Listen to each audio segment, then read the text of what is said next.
Hello.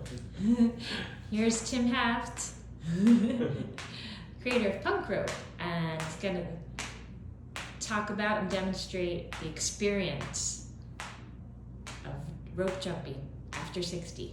That's years old. Yeah.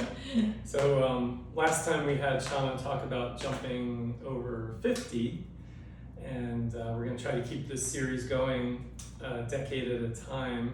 And so I just thought I'd share some of my experiences through the years now that I'm approaching 63, and things are not the same as they used to be. Shana knows, she can see it when we teach together. So about a year ago I tore 3 tendons in the left hamstring and was about to have surgery. That was considered the only way I would get full function back, but I opted out because there were a lot of Potential risks. And after a lot of reading I decided to just do rehab the conservative way with physical therapy and then my own training.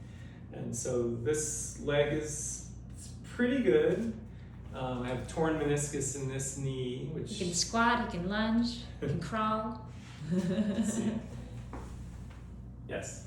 Not too bad. I can, Just not sprinting. I can squat. I cannot sprint.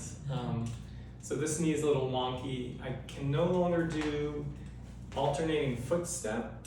So when I jump, one of the modifications I've made is I really have to do 2-footed jumps. So I can twist, I can do basic, I can also go straddle or scissors, but I can't plant without a lot of pain.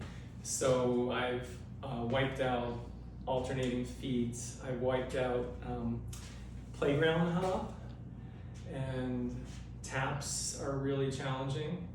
So my repertoire is scaled back. Although all the jumps that you do are the more intense metabolically.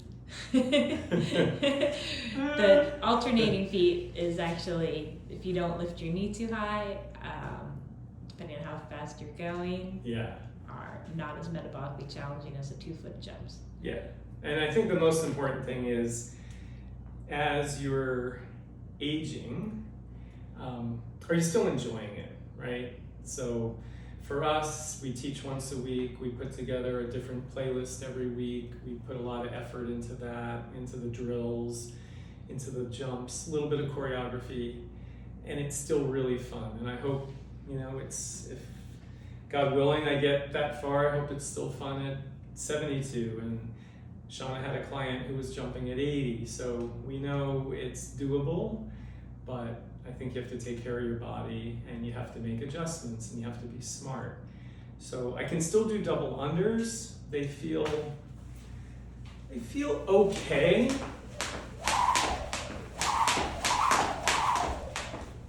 Not bad, they're fine. I have a rotator cuff strain here, so that's one more thing I have to be conscious of. But I think as long as I keep the volume reasonable, good surface. Speaking of, he's talking about all of these limitations, and this floor that Tim is currently standing, this is new flooring here at Punk Rope headquarters, where you too could do personal training. Basically did all the work putting down those tiles. Those of you familiar with gym floors, those have to be intersecting, so Yeah. you're wondering about fitness. Being able to kneel on the floor and press all those tiles down. Yeah, That was mostly done by Tim there. 57 tiles. They're puzzle tiles, so you gotta really use your fingers to, get them to fit together. All facets of fitness. But of course we're talking about the rope jumping, and so Yeah. Tim, you're still enjoying. It's super fun. It's really, You also Yeah. skip.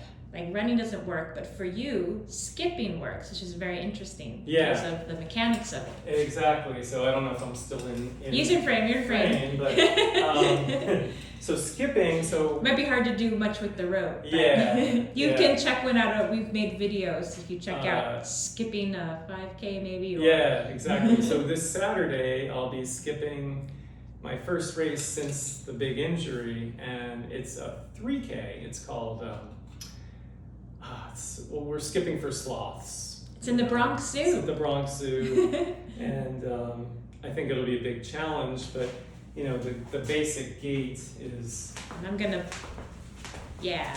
It's hard to show in this amount of space because there's really what you have is he steps on one foot, pushes off, and that uses the, you know, glutes and hamstrings, and it doesn't have the same dynamics as running. Exactly. So And it doesn't really bother I'm me. gonna plead with him that you're doing that 5K in intervals.